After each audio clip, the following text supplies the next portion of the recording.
हाय बच्चों, नमस्कार। आज की इस वीडियो में हम लोग बात करने वाले हैं कोशिका क्या है। तो हमारा ये चैप्टर पहला है और कोशिका यानी कि सेल। तो कोशिका क्या है हम इस चैप्टर में समझेंगे। कोशिका की खोज किसने की ये हम देखेंगे। कोशिका की संरचना क्या क्या होती है, इनका आकार कैसा होता है और इनके प्रकार किस प्रकार से ये कितने प्रकार के पाए जाते हैं।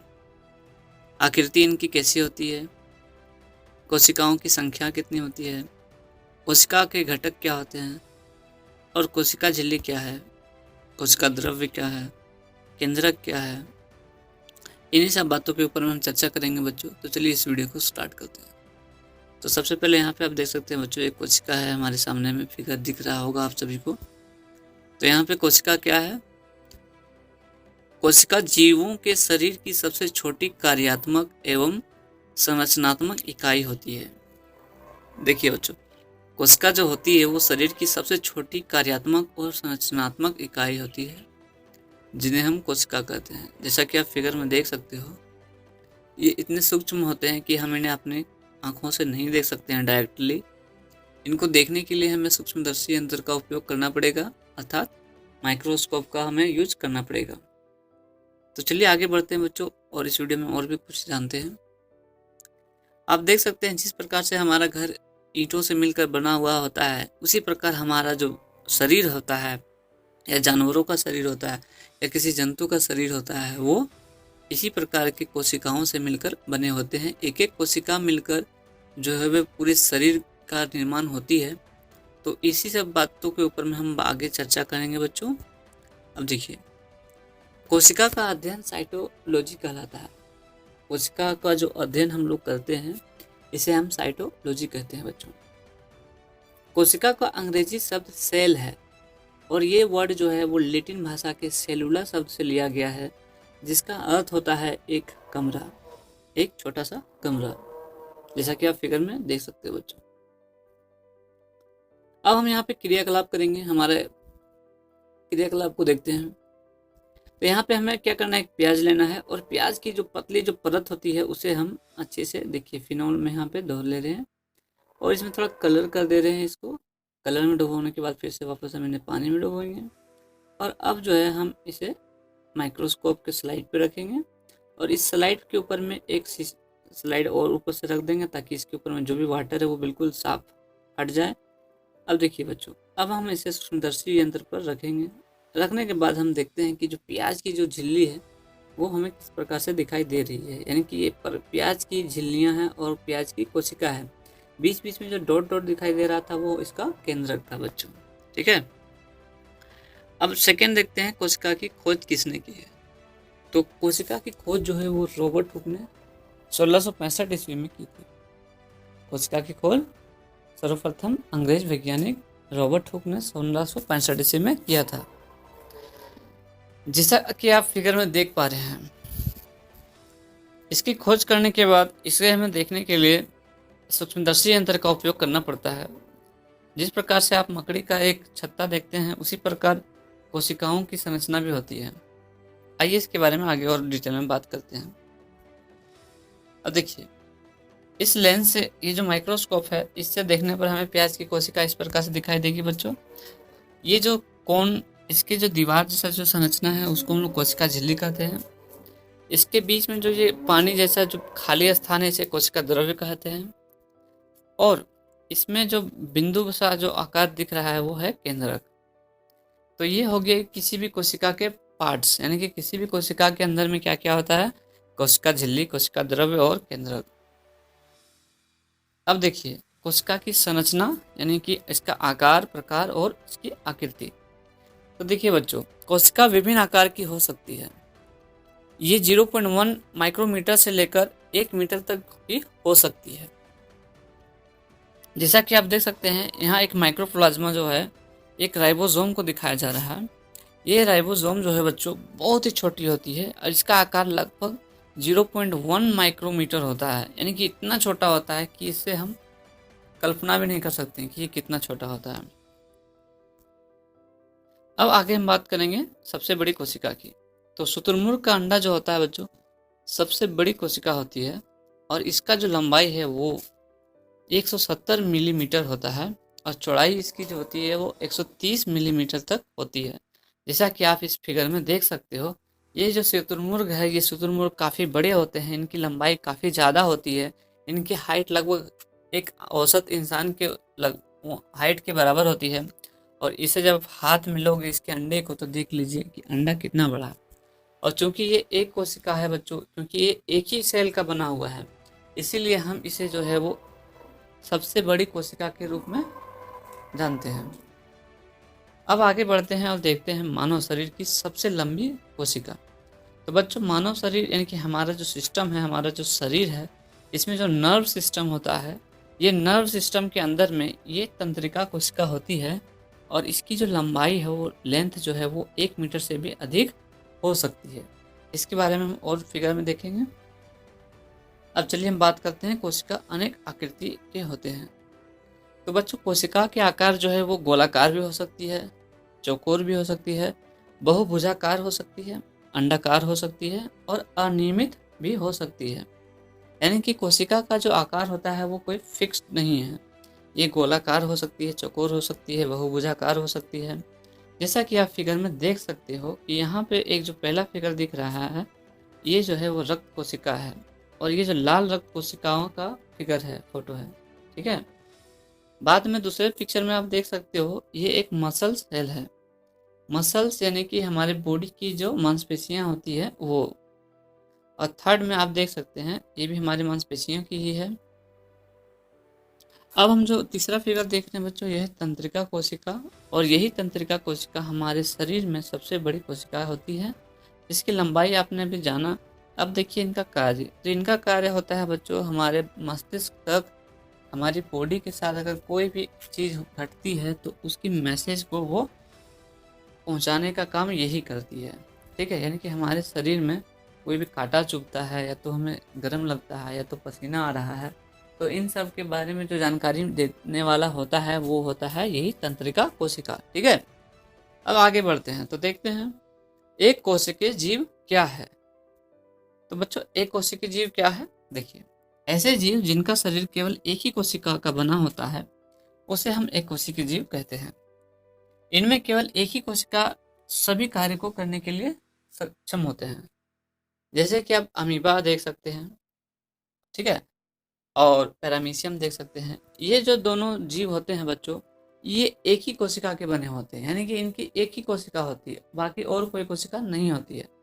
और इनका जो फंक्शन होता है, इनका जो कार्य होता है, वो बाकी सभी काम ये एक ही कोशिका से करते हैं। ये अमीबा का जो फिगर आप देख रहे हैं बच्चों, ये किसी भी आकार की हो सकती है। इसके आकार का कोई एक फिक्स नहीं होता है कि ये ऐसा ही दिखता है। ये चपटा भी दिख सकता है, थोड़ा लंबा भी दिख सकता है। ठीक है। और ये जो दूसरी फिगर है, ये दिख रहा है पैरामीशियम। तो बच्चों, आप सोचोगे कि ये पाया कहाँ जाता है। तो ये जो अमीबा है, ये पैरामीशियम है, ये जो दोनों होते हैं वो गंदे पानी में पाए जाते हैं। ठीक है। गंदे पानी में, या तो यूँ कहें कि हवा में भी ये जो है वो कहीं कहीं मौजूद होते हैं। ठीक है। तो जनरली ये सब गंदे पानी में आपको मिल जाएंगे, लेकिन ये हमें खुली आंख से दिखाई नहीं देगी। इनको देखने के लिए हम जो है वो इसका सैंपल, गंदे पानी का सैंपल लेके जब हम अपना माइक्रोस्कोप में देखेंगे तब ये हमें दिखाई दे देगी। जैसा कि आप फिगर में देख सकते हो कि ये पैरामीशियम है और ये माइक्रोस्कोपिक व्यू के आधार पे हम आपको दिखा रहे हैं बच्चों। अब आगे बढ़ते हैं, बहुकोशिकीय जीव। तो बहुकोशिकीय जीव क्या होते हैं? देखिए, ऐसे जीव जिनका शरीर अनेक कोशिकाओं से मिलकर बना होता है उसे हम बहुकोशिकीय जीव कहते हैं। ठीक है। जैसे कि मनुष्य हो गया बच्चों। देखिए, हमारा जो शरीर होता है, हमारे शरीर के अंदर में विभिन्न तरह के अंग जो है वो पाए जाते हैं और सभी अंगों के अलग अलग काम होते हैं। ये नहीं कि एक ही अंग से हम सारे काम कर लेते हैं। हमारे बॉडी में देख सकते हो बच्चों, स्केलेटन होता है, यानी कि कंकाल, वो अलग कोशिका से मिलकर बनी है। इसमें देखिए नस, नर्व सिस्टम है, फेफड़ा है, हमारा पाचन तंत्र है और हमारे मांसपेशियां और मांस है। तो ये जो होते हैं बच्चों, वो सभी अन्य कोशिकाओं से मिलकर बने हुए हैं और इनका काम भी जो है वो डिफरेंट के लिए ही होता है। और इसी के साथ मनुष्य, कुत्ता, गुलाब का पौधा, आम का पेड़, या समस्त जो जीव होते हैं लगभग के लगभग वो सभी बहुकोशिकीय ही होते हैं। ठीक है, एक पैरामीशियम और अमीबा को छोड़ के सभी जो जीव होते हैं वो बहुकोशिकीय ही होते हैं। ठीक है, अब आप देख सकते हैं आगे, तो हम समझेंगे उत्तक। उत्तक क्या है? तो कोशिकाओं का समूह जिसकी रचना कार्य समान हो वह मिलकर उत्तक बनाते हैं। तो उत्तक क्या होते हैं? समान वे कोशिकाओं के समूह को हम उत्तक कहते हैं जिनका कार्य और रचना एक समान होती है। ठीक है, और बच्चों यही जो उत्तक होते हैं वो बाद में मिलकर अंग का निर्माण करते हैं। ठीक है, दो या दो से अधिक उत्तक सम्मिलित होकर अंगों का निर्माण करते हैं।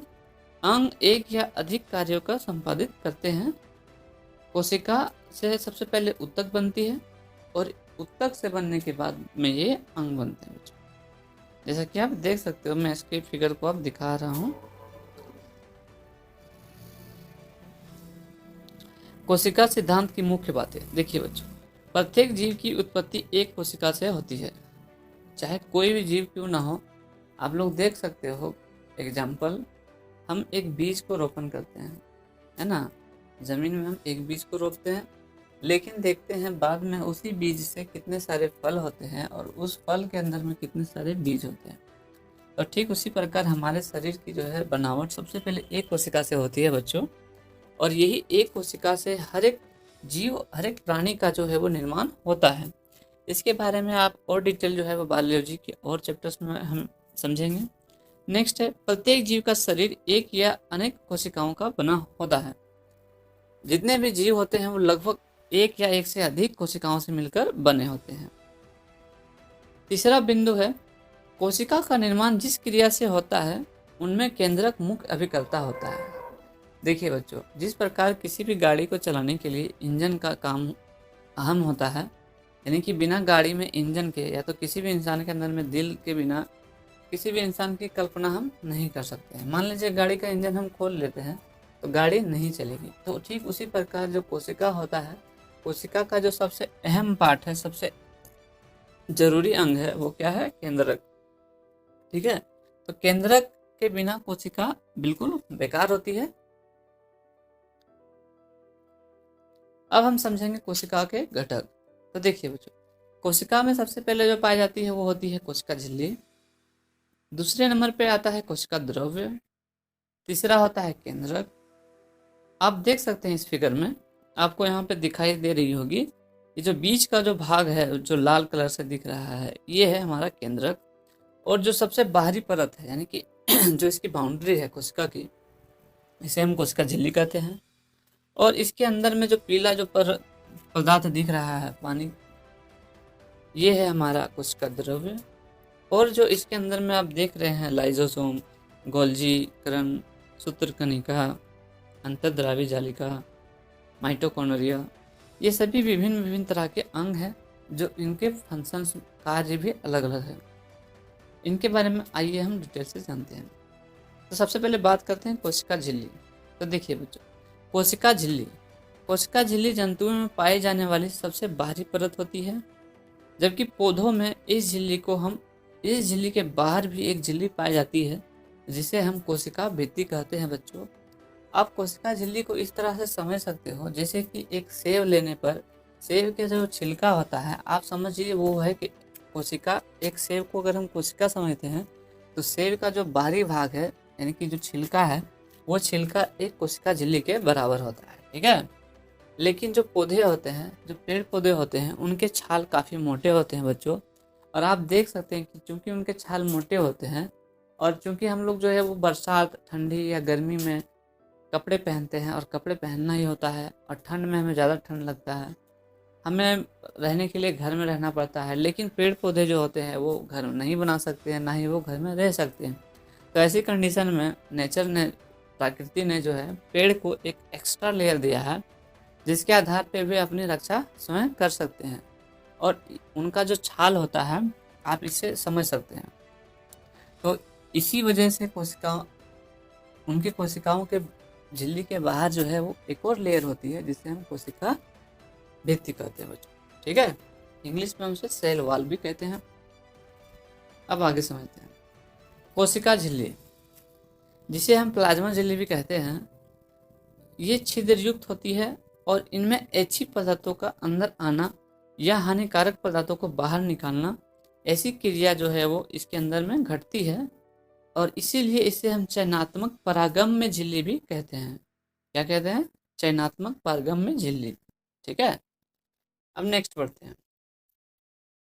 कोशिका द्रव्य यानी कि साइटोप्लाज्म। तो देखिए बच्चों, यह एक जेली जैसा पदार्थ होता है जो कोशिका झिल्ली एवं केंद्रक के बीच में पाया जाता है। यह दानेदार, अर्धधतल तथा अर्धपारदर्शक होता है और जिसमें विभिन्न कोशिका के अंग जो है वो पाए जाते हैं, जैसे माइटोकॉन्ड्रिया, गोल्जी कॉय, राइबोसोम, हरित लवक, राजधानी इत्यादि। जैसा कि आप फिगर में देख सकते हो, ये जो साइटोप्लाज्म है यानी कि कोशिका द्रव्य, ये एक जेली की तरह पदार्थ होता है, यानी कि पानी के जैसा होता है, और इसमें विभिन्न घटक पाए जाते हैं जिनके नाम मैंने अभी आपको सुनाए हैं। अब केंद्रक के बारे में समझते हैं। केंद्रक क्या होता है, यानी कि न्यूक्लियस क्या है। यह कोशिका का सजीव संघटक है जो प्रायः कोशिका के मध्य में स्थित होता है। देखिए, कोशिका के अंदर में जो जीवित घटक होती है उसे हम केंद्रक समझते हैं। ठीक है, और ये बिल्कुल कोशिका के मध्य में पाया जाता है बच्चों, जैसा कि आप फिगर में देख सकते हैं। ठीक है, ये कोशिका के बीचों बीच में है और हर पौधों में मध्य में थोड़ा हट कर स्थिर होता है। साधारणतः केंद्रक गोलाकार का होता है बच्चों, और यह एक कोशिका में प्रायः एक ही केंद्रक होता है, यानी कि एक कोशिका के अंदर में जो है वो एक ही केंद्रक हो सकती है। ठीक है, सभी पूर्ण विकसित कोशिकाओं में विकसित केंद्रक पाया जाता है जो दोहरी केंद्रक झिल्ली के घिरा होता है। इस झिल्ली में भी रंध्र होता है और इसे केंद्रक रंध्र कहते हैं। अवकाशिक अविकसित कोशिकाओं में और अणुओं में केंद्रक झिल्ली, केंद्रक झिल्ली के अंदर केंद्रक द्रव्य पाया जाता है। केंद्रक रंध्रों के द्वारा केंद्रक द्रव्य तथा कोशिका द्रव्य के बीच विभिन्न पदार्थों का आदान प्रदान होता है, जिसे यह नियंत्रित करती है।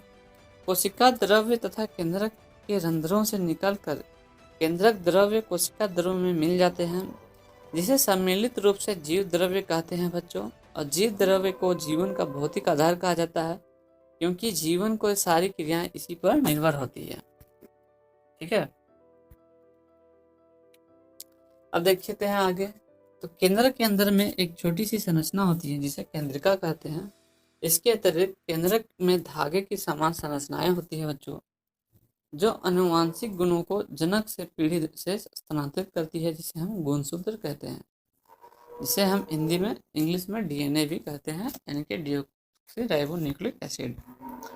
अब आगे देखिए बच्चों, हम एक क्रियाकलाप करते हैं, जिस क्रियाकलाप में क्या करेंगे, अपने गाल के अंदर में एक लकड़ी की टुकड़ा लेकर के उसे खुरचेंगे। खुरचने के बाद हम एक स्याही की मदद से उसमें जो है अपने गाल की जो थूक है उसे हम मिलाएंगे।